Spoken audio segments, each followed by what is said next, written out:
Yep, welcome back to me. I have not been for like almost 1 week, actually, only 1 week, né? But I have not been with you, Debza, for I think 2 weeks on one show. So I am welcoming myself back. But welcome back to all our viewers, the supporters of the channel, and would like to thank them very much for the continued support that they have shown the channel. There is also a podcast that we'd like them to support and subscribe to, the Unsaid podcast by Debza Teboho Kotsi. There's also another podcast, the TT Hookup. There's about 2 new episodes there. Please go check it out. And also subscribe, man. We see like there's lots of views there, but subscriptions numbers are not tallying with the views. Please help with that. And with us again here, we have Mr. Thys Khiba, the editor-in-chief of Central News, joining us today for about maybe 30 minutes or so of the analysis of the developing stories that they, Central News, have covered, and others which have been covered by national media. Debza, good morning. Good morning, my brother, and how are you? Very well, man. I'm lovely this morning. I don't have as much blues as you and some of our producers in the room. It's December blues, my brother. It's December blues. December blues. You know, when you are forced, you want to do things, but things are a bit slow. This December is a bit slow for some odd reason. And when you are used to a fast pace, then things are a bit dragging. They give you December blues. Ne? Yeah. Welcome to the current review. We appreciate the time that we'll be spending with you as you help us to navigate the stories that that Central News has covered and some national media houses have covered. Are you well? Thank you so much, my brother, for having me today again. Yeah, let's hope that's going to be the best one. You look like a jazz musician in your with your suit and the background. Yeah. It makes me feel guilty. It makes you feel guilty. Yeah, because now I'm in a t-shirt. I'm sure. Yeah, no, it makes me feel guilty. Last week he did the same thing also. Next week I'm gonna wear a suit. But you must be comfortable. You must be comfortable with me. You will never see me in a suit. Unless I go to court. And talking about court, I think let's jump straight to the stories that we're discussing today. There is an ANC councillor in the Machaka local municipality who has been accused of rape of a 22-year-old female. The councillor is still behind bars, as far as we are concerned, and I think he appeared. Either he appeared on Monday and is appearing today. Mr. Khiba, are you able to give us any update there? Because I know you wrote about that story too. All right. Thank you, my brother. No, on that story, what's happening is that the councillor is appearing today, which is on Wednesday, on the 13th of December. Yes, you are correct. He also appeared on Monday, but you'll also remember that that matter was postponed for today because it is a continuation of a bail application. This time around, unlike the first appearance, whereby he didn't plead for guilty or not guilty, this time around, he is applying for a bail. So today, that is the continuation of what took place on Monday. A bail application is taking place. So we'll look forward into that in terms of whether he will be receiving that bail or he'll be denied the bail, which means that he'll be spending time behind the bars before Christmas. So the bail application, does it also include what you stated earlier on, the plea? Like, will he be entering a plea bargain in the court? Definitely for sure. On Monday, which was the second appearance, he pleaded not guilty on this matter. I think that's why he's asking for a bail. So obviously, you would ask for a bail after you pleaded not guilty on the matter. So that plea has already happened. Now, what is happening is that it is a bail application hearing that's taking place today. And as far as you monitored that story and as it was developing, did you see any, because we understand that he's an ANC councillor, did you see any ANC supporters of the said councillor in court, or did you hear about it, who were supporting maybe their leader, their councillor, or whoever he may be as related to them? Obviously, he's a ANC member, a comrade, that's what they call themselves, besides being the MMC at Machaka Local Municipality. You'll also understand that political parties in this matter would come. Some will come for their own agendas. It is a political, what can I say, campaigning for some, because he is a councillor. You'd also remember that there are opposition parties who would use this opportunity to come in and try to convince maybe supporters of ANC or potential supporters of ANC to say, as you can see, this is what the ANC will do to the community, so it's better to join us. So you have asked me about any appearance of ANC supporters or members. One thing I can tell you is that Phil Jones Kroon Magistrate Court there in Machaka Local Municipality, it is only painted with red by the members of EFF who are present there. ANC, we've never seen anyone wearing any t-shirt of ANC or someone who would come out as a supporter of ANC in that court appearance, as far as I know. Maybe there are other ANC members that are attending, but for now, we've never seen any member of ANC at least wearing that regalia of the governing party or ruling party to say they are there to support the victim or they are there to support their members, which is also disappointing because people are expecting a lot from the ANC as it is the one that is governing in Machaka Local Municipality. In this case, their member is appearing in court. We would want to hear more from them. They haven't released any statement on a public platform. They've only released statements for media inquiries, which also tells you that they do not want to involve themselves in this issue. They are playing a, what can I say, a parallel approach in this matter. They are in, they are also out. They are waiting to hear whether the court will give him a bail. If he's not given a bail, maybe we'll see the ANC reacting to this matter.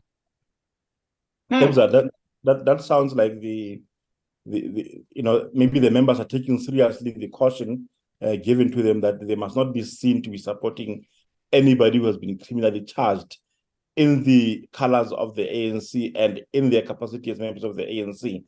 But what Thys is saying is also important. The ANC should be seen to be supporting victims of abuse, whatever kind of abuse. Why do you think we do not see the ANC present fully in support of alleged victims? I think the ANC has actually learned a lesson from the previous experiences when it comes to issues of support, especially when it regards issues of gender abuse. I mean, like rape is quite a serious offense. For a person to be accused of rape and to be arrested and be in behind bars waiting for a bail application, it's a serious offense because chances are that, look, it's a 50-50 situation because you'll never know up until evidence is brought to court, is brought in front of the magistrate and a judgment is handed down. But in this regard, we know that politically, there's games that people can actually play. There's victims that have actually came out in the past and actually said they were paid to accuse a person of rape. And there have been victims also who were seriously raped and their cases actually never saw the light of day. So I'm thinking from this point of view, and given the fact that we are in an era of gender-based violence where it's quite serious, 16 days of activism, there's other people disappearing. I think the ANC is playing precaution, because chances are that you'll never know. You might go out, support a person full force, only to find out, oh, this person is guilty as charged. Then you sit with an egg on your face. Then opposition can utilize it to their best of abilities and say, look at the political party that you have voted for. It has rapists. There might come that game of labeling and all that. So I'm thinking from where I'm sitting, it's more of, hey, let me be cautious with what I say. Let me be cautious with what I act upon. Because I even saw on Monday, there was a press briefing where the PEC of the province was there. They were actually elaborating on a couple of issues around the province. And one of this case was actually touched on. It's the reaction that I got from the provincial secretary to say, you could see, Jorge, you don't know how to react. You don't know what to say. You don't want to step on eggshells. You don't want to step on hot stones. But all he just said, Jorge, the matter, the ANC is looking into it, and the member has been immediately suspended. So of which it shows, he also emphasized on the step aside rule that it's something that has to be implemented in this regard.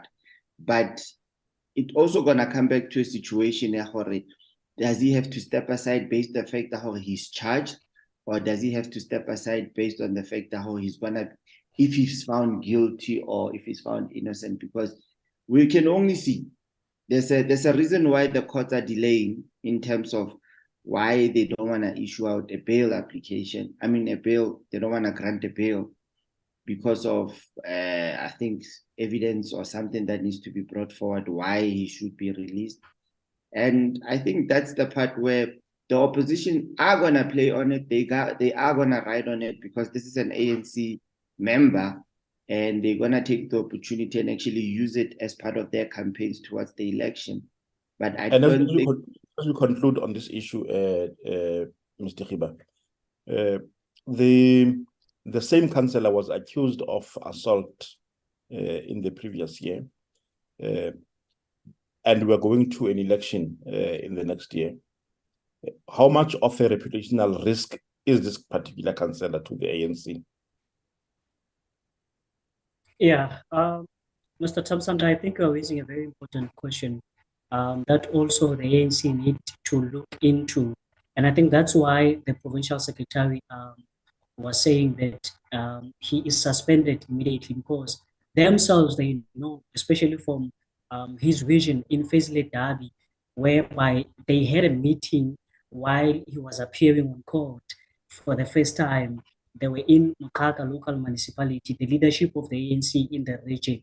So they know very well his behavior. They know the allegations that he's facing.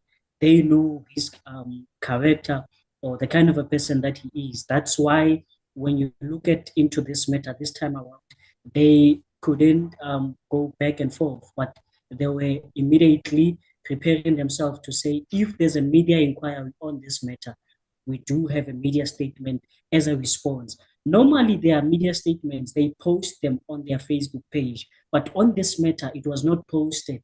It's only released when you write a media inquiry to them.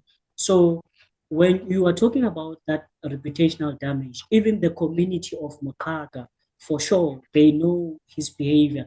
There were videos on social media, which for now, we cannot verify in terms of what took place there. But it's another different incident if it's not this one that is linked to rape, whereby the same councillor, he is allegedly assaulting someone who is a male in this instance. You are talking about that issue of him and his baby mama, whereby he was arrested for allegedly assaulting her. And now this is the third matter if we are counting them. So they know, as the governing party, definitely that he could be a risk in terms of when you talk about the image and the brand of the ANC.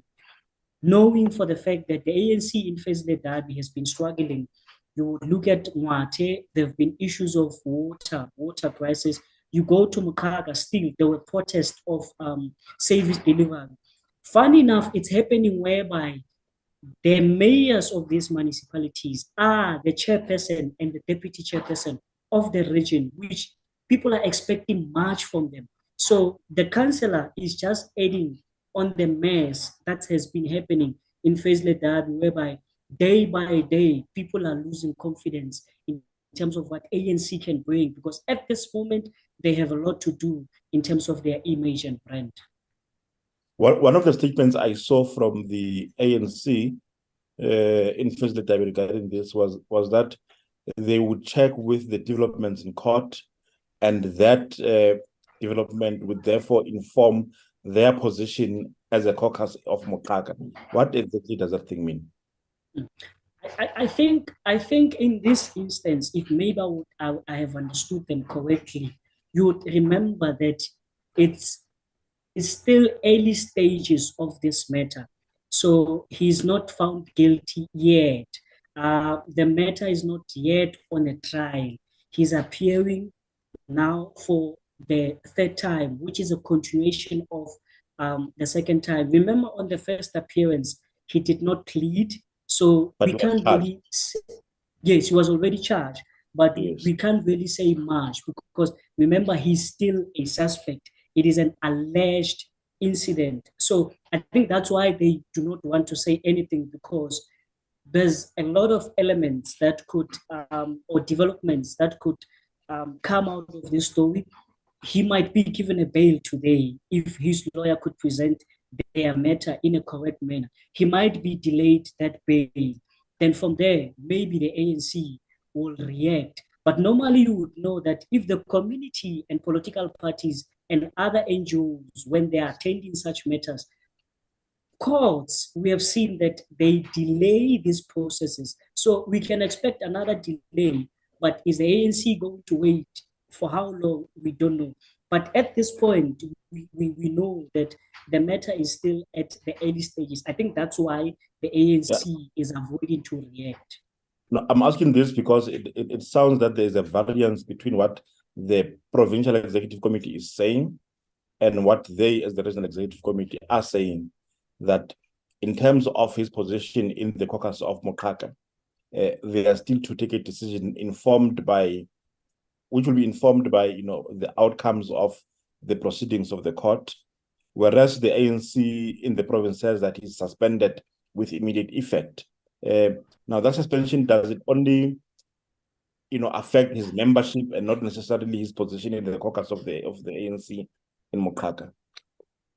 Yeah, which is confusing, because he is there in Machaka because of his membership of ANC. Remember, he was deployed by the ANC. So if they suspend him on the party, he's also supposed to step aside as a councillor. But we know the ANC will confuse you, my brother. On the media, they will suspend their members, but behind the scene, their members will be given another chance. I'll give you an example which happened also there in Free State.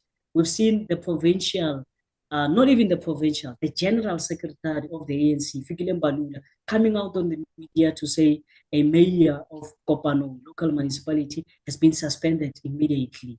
Then they went back, they sat down with the SACP, ANC Youth League, and also the ANC.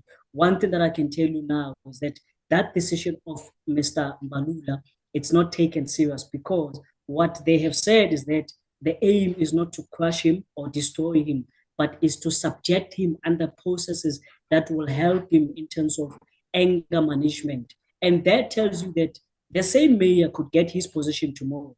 The same mayor could get some of the position that he was expected to get in the legislature. So what I'm basically saying is that in the media, they will say they have immediately suspended their members. But when you go behind the scene and investigate, the same members are still receiving salaries from the positions that they were deployed by the same ANC. So who are you fooling when you say you have suspended him, but he's still benefiting and getting the salary?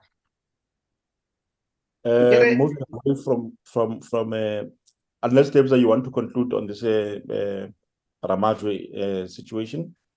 No, I just wanted to add on what Mr. Thys was saying, to say what they are not emphasizing, especially when it comes to the issue of suspensions. They're not emphasizing on we are suspending him with full pay or we're suspending him without pay. That's another tricky part. It's something that needs to be mentioned publicly, since you come into the public and saying, this is what I'm going to be doing. And also going back to what you said earlier, I'll just be quick on this one. With the councillor, you mentioned the part how he was previously charged for assault. So meaning this is a person who's got a problem with anger issues, or he's got a track record of violence. I don't think this would be a person who's fit to actually be in office in this regard. So what it would be advisable is for the ANC to actually look into it and actually not deploy such people in such key positions. So maybe it says a lot about them not standing and supporting him. It might be part of the reason why, because of the past experience. That's my 2 cents.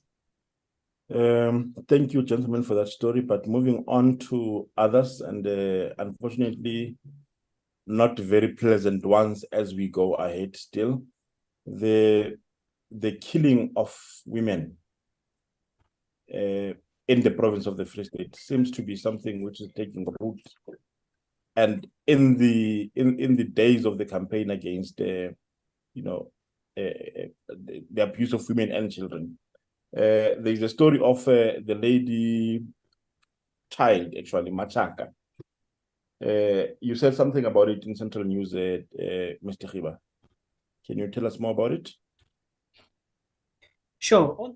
On that story, you would remember that the lady was found dead after missing for at least 2 days. And then after that, there was a funeral arrangement by the family, which was attended by the Minister of Police, Begikele, including the MEC for Education in Free State, Makalo Mohale.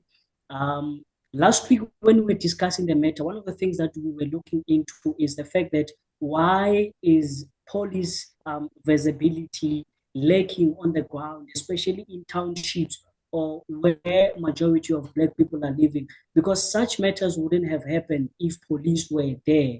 But in the development of what took place, at least on Sunday, is that the same Minister Begikele, before he announced, he promised the family to say he will bring the suspect by himself. That's a promise that he made to the family. We don't know whether he was saying that as a minister who's taking accountability for the mess, or he was saying it as a member of the ANC who was also trying to win the confidence of the family that is affected in this instance. But one thing that also took place or happened is that there's a task team that has been established, at least there in Free State, a team of detectives who will be trying to find these criminals and kidnappers of this matter and also other matters. You remember that it's not only the case of Machaka Radebe. There's still 2 ladies that are missing, and unfortunately another one has been found dead there in Harib district municipality. And unfortunately, she's also a social worker who works in the field of gender-based violence support for victims there. But what also importantly, what I've learned is that there is no direct suspicion that there was foul play here by the police. What then could it be suspected that it could be natural death, given that this person also died on the, like, her body was found at the in close to the dam there in Harib. Yeah, that's exactly what they said, to say that they are not suspecting any foul play in this matter. But you also remember that they are saying this in a province whereby ladies or maybe women, young and old, have been disappearing. Their bodies have been found on the ground.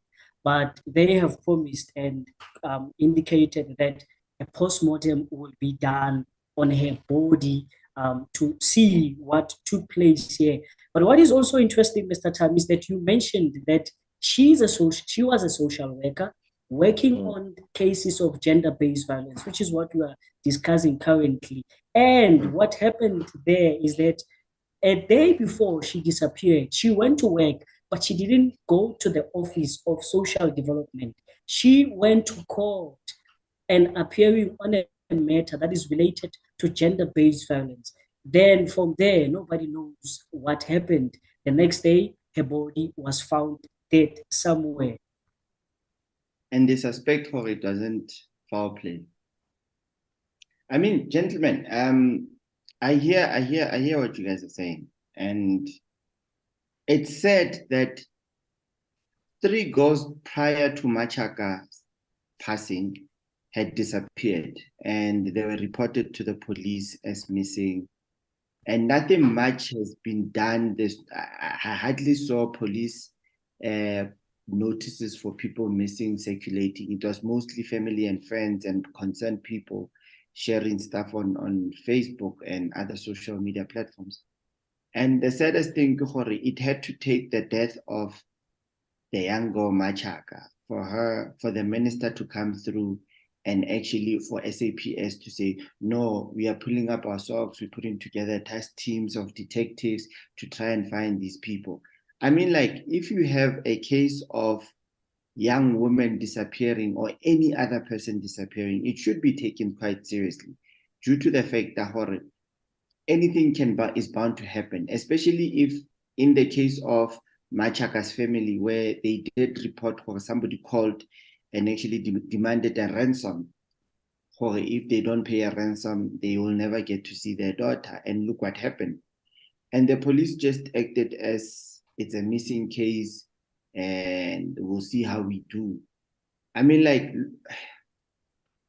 I think it has to do a lot with the Criminal Procedure Act. Perhaps maybe what needs to be done is amendments there in that particular act, because that's what directs how police react to particular things. For example, what you're saying is that if somebody, you'd go in and report a missing person at the police station, and the police would tell you that we can only assume the person to be missing after 24 hours. I'm making an assumption here that that is perhaps something which is contained in the Criminal Procedure Act.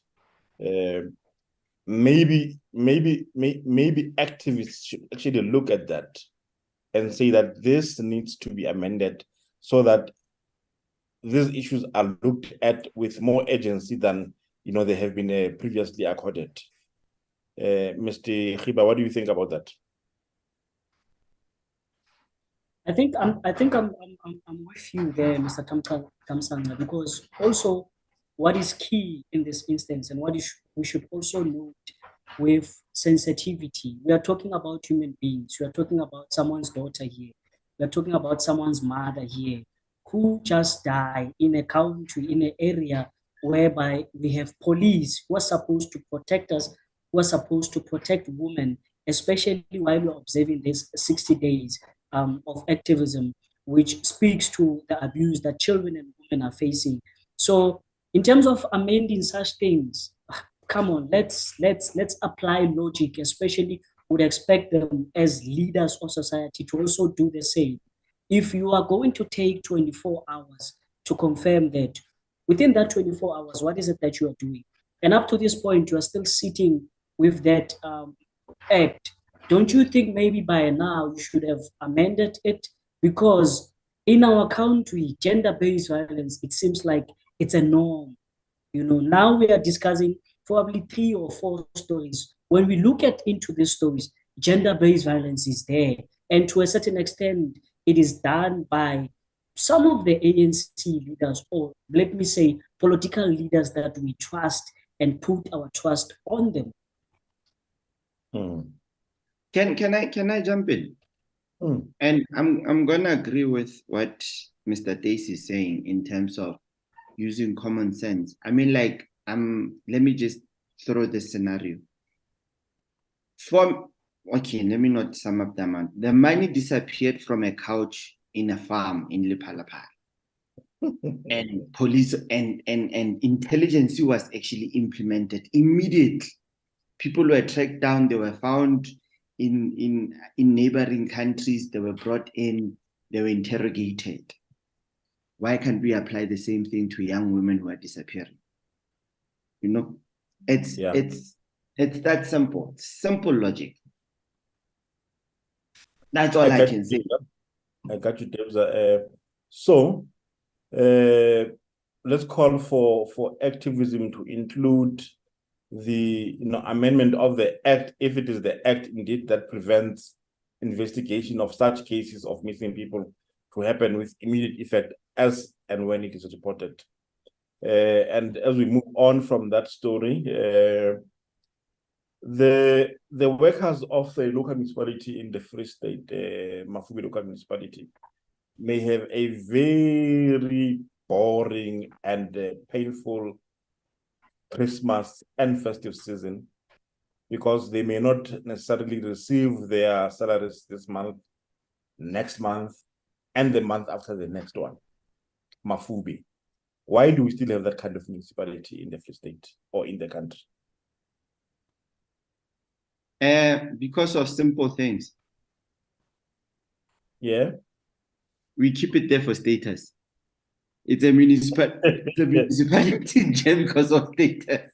I mean, like, it's quite a sad story to be hearing that there will be certain people that are going to have a Black Christmas because they did not get paid their salaries, just like service providers that are not getting paid on time that are going to have Black Christmas. And it's quite a sad thing due to the fact that the majority of our municipalities, especially let's focus mostly on the Free State, it's just a lack of mismanagement and lack of revenue collection that is causing all these problems. Had the municipality had their systems in check, we wouldn't even be discussing this issue. I mean, like, imagine now when they're going to go home, Mafube has a problem with water. Service providers for tanks, for water supply in tanks haven't been appointed. So if there's no money to pay salaries, there's no money to pay service providers, meaning it's going to be a dark city. There won't be water, there won't be salaries, there won't be food. This situation has happened before, Mr. Khiba. I think with 2 months not being paid salaries there in Mafube. Does there seem to be any improvement, also given the fact that that municipality is under administration by the provincial government, Section 139, I think subsection B or something like that, which takes the powers of administration from the actual municipality to the provincial government? Why is there no improvement of the situation?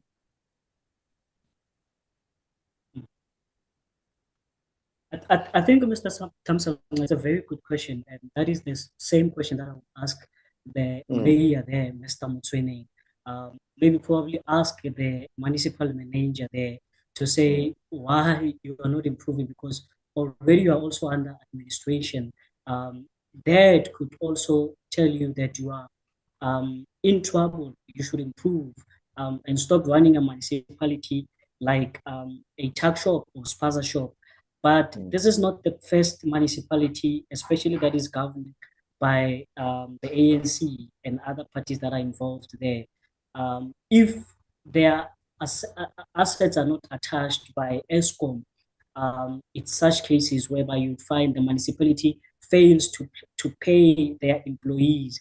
But these kind of things, it's something that you should be proactive as a leader to say that they are not supposed to take place. But if they happen under your watch and you go to the media as the executive mayor, you tell the media to say that this is because of your assets are being attached, so it causes you not to pay your people, and there's a financial, apparently they're saying that there's a financial recovery plan in terms of covering this. But these are some of the things that are not supposed to happen, and you can't go to the media and say such, because this is what the executive mayor said, to say they are unable to pay their people because their assets have been attached, and they apparently have a financial plan in place whereby they will try to pay their people in March 2024.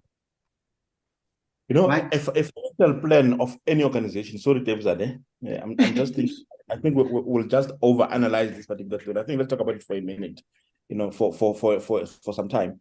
The financial plan of any organization, whether it's a municipality or a business, must look at the balance of funds that are available to that particular entity.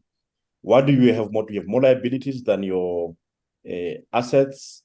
And how liquid do you have? How liquid are your assets? Now, Mafube should have known for a long time that it has got more liabilities than it is able to to have assets that it can dispense to pay its workers, to pay for other services, and so on, and still remain with a healthy balance in order to be able to continue to sustain itself as a municipality. Isn't that so?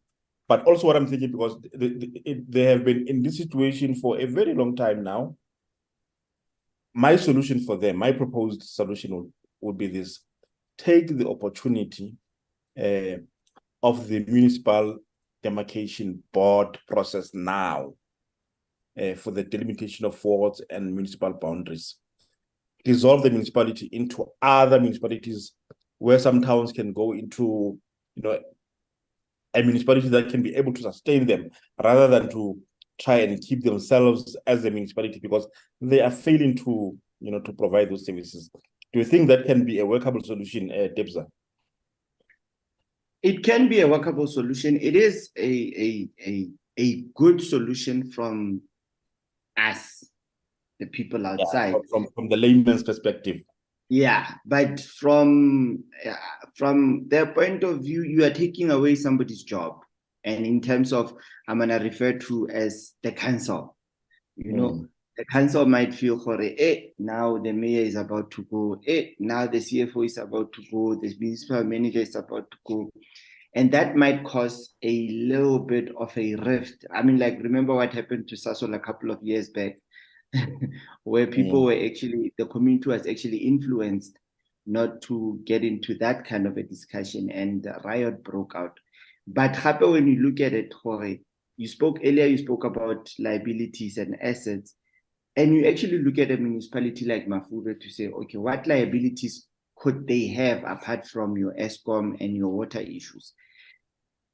It wouldn't be much. And also in terms of revenue collection, that's another mechanics that needs to be checked. How are they collecting their revenue?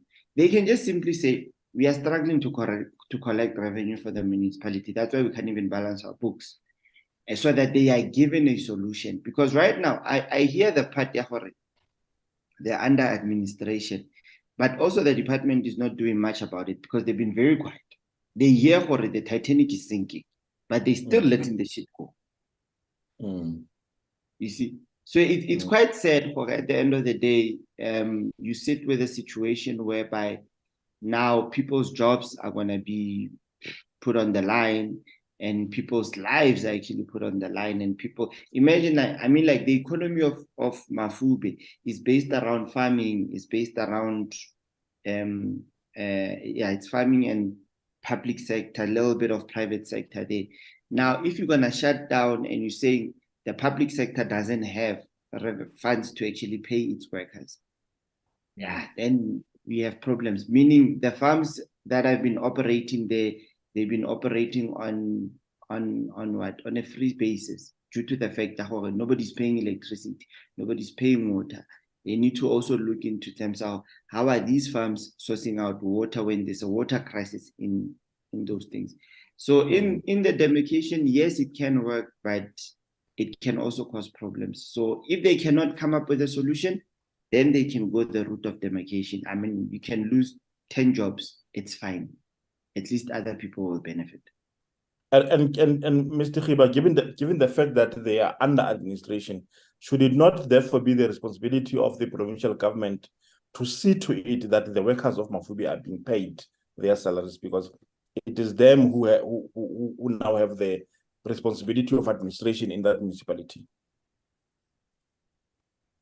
Sure, I think you are definitely correct, because you also understand that when the new MEC, when he came in, Toto Ketsomakume, he met with some which is some of the unions that are speaking on behalf of the municipal workers, to talk about some of the issues that they are dealing with. I think he's aware of that situation. He was told in that meeting by the same union leaders. So in this instance, when such things happen, to them it's not a shock, it's not a surprise, it's something that they have expected to happen. But now the question is, what is it that they are doing?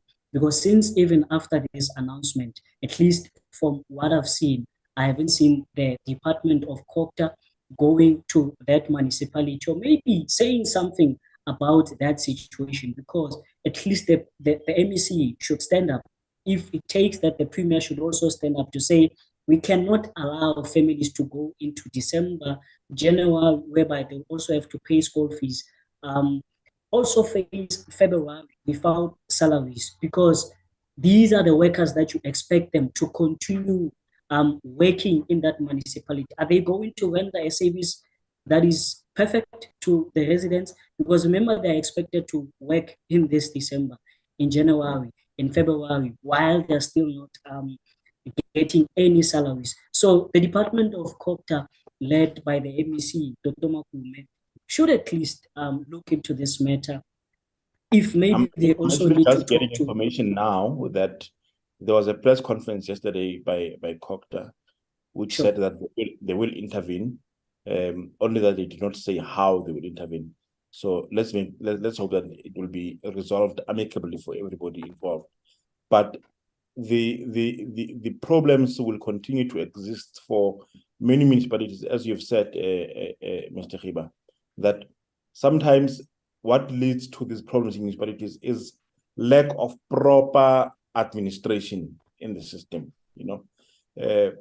For example, there is a municipality here, Mafube Local municipality, which has not had a municipal manager for over a year now, and nobody is saying anything about it. Not even Central News is saying anything about it.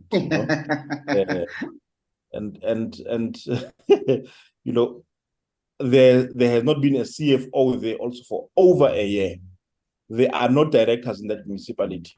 How, therefore, will a municipality be able to function properly administratively? We must not be surprised when in the nearest future we hear that the Mafube Local municipality is also not able to pay salaries for its workers. It is not able to pay for services, to the community. Don't you think that is the case? I think they are going there, but also on the lighter note, when you're also referring to Free State Central News, not talking about what's happening there. You'll also remember there are many stories that Free State Central News brought to the attention of other national medias. The water crisis that we've been covering there, the municipality not being able to pay rainwater, ESCOM as well, there are such stories. So there's a lot that you can talk about that is happening and that is negative in that municipality. But you are raising a very important question, because you remember that even last week when they had a discussion with a leader from Mangaung, in this instance, a municipal manager, we asked him, why is a municipality like Mangaung, which is a metro in Free State, is not having a CFO, someone who will take care of their finances? Because one of the things that you need to do as a municipality, especially when you want to recover, you need to make sure that your finances are in order. Now you are bringing a local municipality that is also struggling. We've seen the MEC of Cocta has been to that municipality, I think, many times. They are still struggling with the issue of water. They are still trying to resolve that. They are spending more time into it. And now they do not have a municipal manager.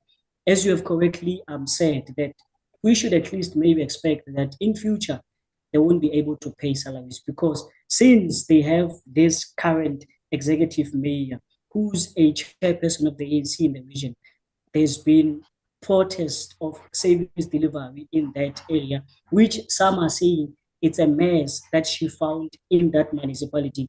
But now, if she found the mess, what is it that he's doing to sort out that mess? To appoint someone, I don't think it should be difficult, especially in a country whereby there's a high rate of unemployment. Don't you think that there's someone who wants to be in that position? Why are you not appointing that particular person? Why are you putting a salary into pause, whereas you need to appoint someone and pay someone? Have you inquired with Ngwate as news journalists? Have you inquired with them as to why is it that they have struggled to appoint a municipal manager for over a year, a CFO for over a year, and a number of important directors in positions of responsibility? Sure. I think this is one of the issues that we need to look into, probably as one of the stories that we'll do for this week. But in this matter, up to this point, we haven't really dealt with that issue to an extent that we have an opportunity to speak to the municipal spokesperson, which is Steve Mane, but we'll have to inquire and look into that matter. And especially when you're talking about that period whereby they did not have anyone in this position, what could be the valid reason? Because come on, 6 months is enough for you to look to someone for that person to be in that position, because it's just a municipality and it's a struggling municipality. That's the other thing that we need to look into. So you need to have people that will come in terms of helping you as the executive mayor. You cannot run a municipality by yourself. Moving away from that, there was a big celebration sometime last year, a stadium full of people celebrating the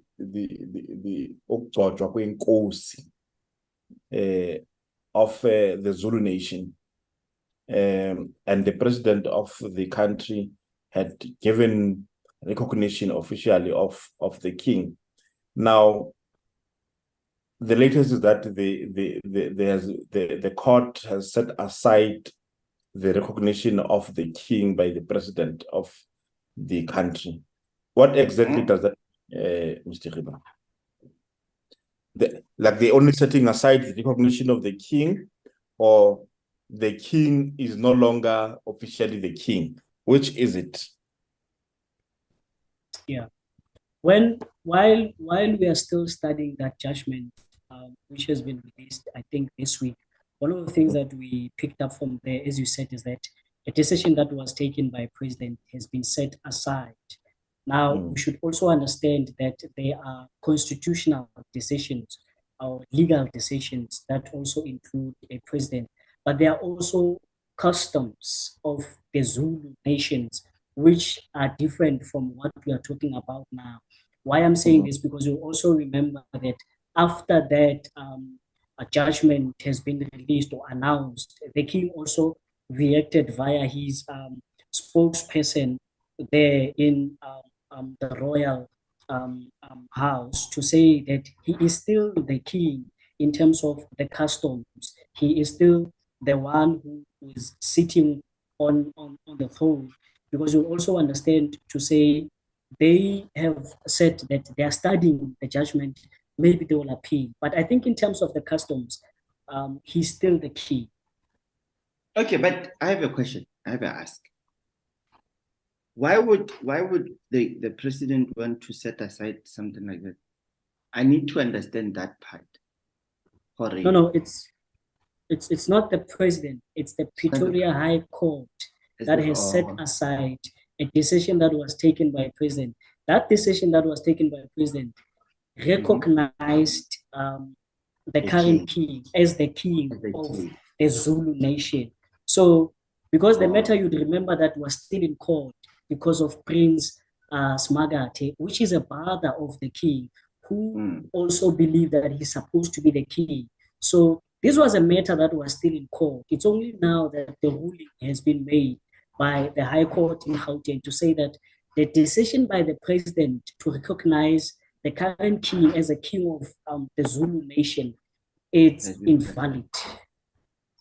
So I understand that we are still studying the judgment, and maybe we may not properly give proper context to everything, but we could assume that the decision to set aside is because the matter was still sub judice, yet the president went ahead to give recognition, or to say that you are officially the King Misuzulu Ka Zwelithini, whereas the matter is still being contested in court as to who the actual heir to the throne is.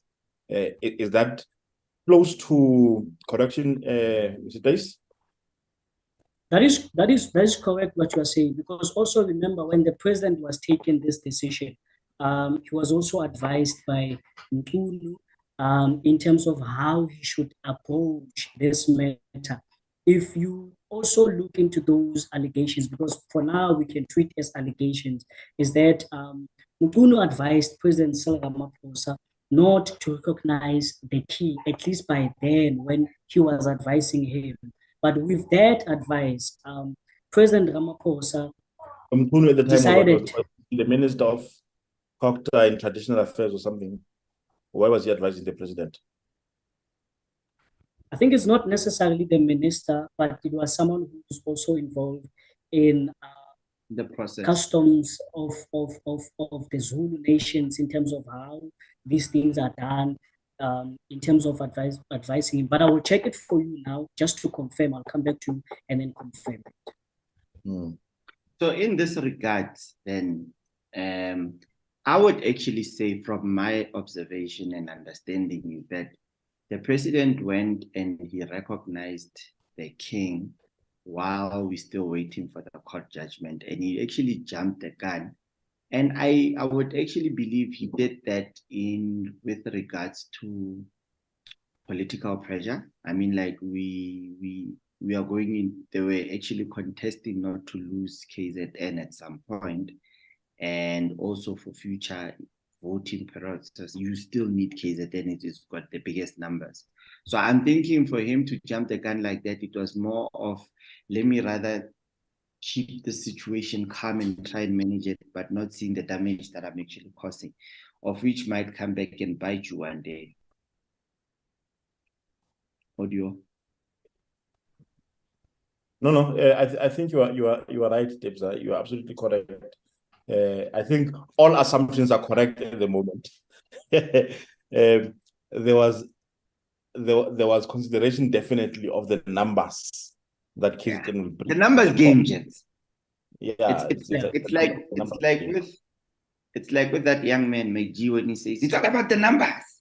So the numbers matters here. Yeah. And moving on, I think let's wait to see what the outcome of that will be. We'll keep our eyes and ears close to the story and see how it moves. And but Tamsanga, before we move on, for the sake of our viewers also who are watching this discussion, is that you are correct. The person who was advising the president by then was the Minister Willis Nkulu, who was part of the panel that was dealing with the mediation of this matter. So this matter, it's a very long matter. It even took place before the king was recognized. But I think because we are talking about issues of a Zulu nation, when you look at even into this history of the house there of the Zulus, before you continue, is it Willis Mkhunu or Senzo Mkhunu? It's Wills. Willis Mkhunu. Sure. No, it's fine. As I'm saying to you, it's an old matter. Maybe by then, when he was advising the president, he was a minister. Because when you look into the judgment will tell you that there's a part whereby it talks about the recommendation of the mediation panel. So the president was advised, including the minister, by Willis Nkulu, who was leading a panel of mediation. Yeah. No, it's I hear you. Yeah, but as I said, it's a judgment that we need to look into. As the Zulu nation, they're also still studying. They haven't appealed to the matter. So the legal representative, they're still studying it, as we are also studying it and analyzing it. I think after some time, we'll have at least facts in terms of what the judgment says. But up to this point, we know that it has set aside a decision of President Cyril Ramaphosa to recognize the current king. What would happen if they say he's not the king? What do you think might happen? I think it's obvious. The processes they would have to start afresh. Because remember, his brother, he wants to be the king, Prince Smagade. So they are fighting for this seat, which I was highlighting earlier to say that this is not new, especially in the Zulu nation. It's a norm whereby this seat is contested. You can't just get it for free. You can't be comfortable sitting there. So what he's also doing, he doesn't want his brother to be comfortable there. He needs to fight for it. So I think in this instance, both of them are fighting for this seat. But we can say at least Misuzulu had the president's hand to say, I recognize you. I do not recognize your brother. That's why the other prince, the matter was taken to court. And he was also supported by the then Prime Minister of KwaZulu-Natal, the late Mango. I think let's move on from that and maybe conclude the day by going into another sad story, the passing on of the musician Zahara. I know that we did not prepare for that, but I think it's worth talking about. There's an aspect that I need to understand. May her soul rest in peace, definitely. I think she gave us some very good music in the past. But there's an element that I want you to assist me with, Thys, that as you guys break stories, the media journalists, what sort of, especially about the death of somebody, what sort of protocols must you follow? Because what we saw the SABC do yesterday sort of confused people greatly. They one time release a breaking news story that Zahara has passed on. A few minutes later, the thing is retracted. It's deleted, as if they did not say anything about it. And then they later come back and say that we are now releasing, we are confirming that the fact that Zahara has passed on. With certain protocols were not followed before we released the statement of confirmation of the death before. What exactly protocols must be followed when you confirm such kind of stories to the public? I think I for so many times I've been one of the journalists that would criticize other media houses for doing that. Even on this matter, if you follow me on social media, I'm one of the, I think, few and first journalists who said that it is irresponsible for SABC to do that, because it's a trusted public media house whereby if it says something, a lot of people follow it. And if it comes back and says that we're not sure, but then why you announced something that you were not sure of? You asked the question to say that what protocols or maybe steps do we follow as journalists in terms of such stories?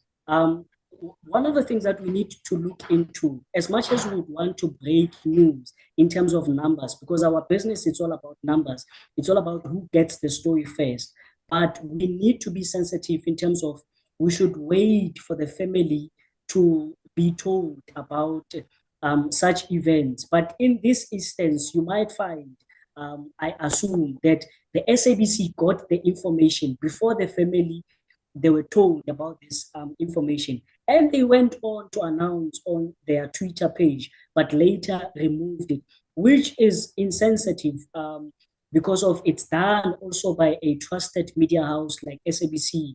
It's not just a blog or a social media house. So, but also we need to look into this thing, Samsung. As journalists, we are also human beings. We make mistakes. And I think in this instance, SABC, they made a mistake by coming out to announce such news before the family was told about this, because it's a very sensitive story. If someone has passed on, wait for the family to know about this. For instance, if you wanted to break the story, we know there are other ways that we can do this.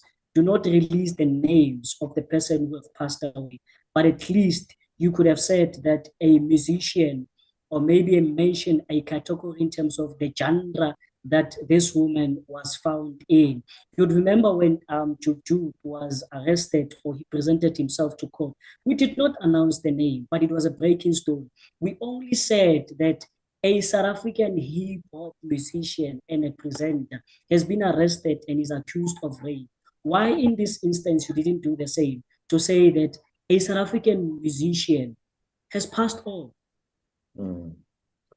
Another controversy related to Zahara is, Debs, I want to bring you in on this one, is that parallel to Zahara's trending name yesterday and the day before, we saw that there was a lot of DJ Sbu, a lot of, the bashing of DJ Sbu and TK Ngqiza. Do you think that bashing is justified, though? Nah, man, it's too correct. I believe this is not the right time to be having that particular discussion, especially when it comes to issues of what Zahara deserved and all that. It's something that was raised a couple of years ago when Zahara left the record company. She wasn't happy with the deal. Don't you think it would be more particularly relevant now? Because people assume that what led to her death was because of those particular reasons. But would you blame, do we have to put the blame on Sbu and TK? Why am I saying so? They signed a deal with Sony Music, and the deal was bad. And you must remember, majority of these artists, they sign these deals, or these record companies, they sign these deals with basis Zahara. They want to break through the industry and actually make something out of their talent, and not realizing the consequences that comes after. I mean, like when you hear 5 million rand, you think, no, it's sharp, But now, the saddest part was that there was lack of education from all parties. This is Zahara, TK, and Sbu, because Zahara lost her intellectual properties to Sony. That was the biggest problem. Yes, we can have this discussion now, but it won't change the situation at all. That is why you've got the likes of this boy, Shebi, what. The one with the tattoo saying, I am not going to sign any deal with anyone because I want my intellectual property to be mine. Yeah, back in the day. We can question what intellectual property, but it's fine. It's not that discussion. So with this regard, the saddest thing is that Zahara was this young talent that was discovered who didn't know anything about the music business. All she just wanted to do was play her music and become a star.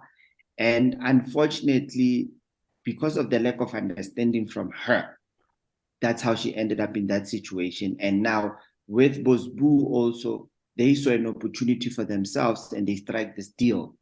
So the saddest thing about these kind of businesses, we also saw with Brenda, it happens to a truckload of artists. I remember when Mahlatini passed on, the same discussion was raised also for he passed on without nothing. And these record companies took. But we keep on having the same discussions every time an artist passes away, but it doesn't change. And sadly, Zahara was very young, and condolences to her family. At one point, her hit Loliwe was like an anthem in this country, celebrated everywhere, and she was like a hero for the people of the Eastern Cape. Do you think that Zahara deserves a special provincial funeral, Mr. Khiba? I think, Mr. Thamsanqa, that decision, when we take it, we should also look into artists who got the same recognition, who were on her level, because these things at some point, I think even when the president is advised, they look into the influence that you had, the level. For instance, if maybe in this instance, you would compare her to the likes of Hugh Masekela, just as an example. Obviously, Hugh Masekela will get it over Zahara. Yes, she did the best, but do you really think that he would get such recognition from the president? I think we need to look into in terms of the influence that he had, the time that he had, and also her level. Like I said, if there was any artist on her level that got that recognition from the president, I think then she would get it. I'm gonna differ with that point. I believe that as me, I believe that the artists, look, these provincial funerals must just come to an end, because I can easily say there's about 1, 2, 3, 4, more than 10 artists who passed on, of whom out of that list, AKA wasn't given a provincial, Mampincha, Mdu, Double HP, Lundi, Pro Kid. So it's a sense of discredit to the others, because now should another artist pass on who should a big artist who has a huge number of following and in the country pass on, like those Amapiano boys who were involved in a car accident or Rustenburg, they didn't get a provincial. So a provincial funerals are a way of looting money, and that is actually causing problems, and actually it causes a division amongst the creatives when it comes to what government is supposed to do for creatives. So it's something that I would say government must just honor and recognize, but just run away from. I would understand with a provincial head or something, but not with an artist. And something let me make you aware of something that came to my attention just now. There's major artists who passed on. Zahara was 36 when she passed on.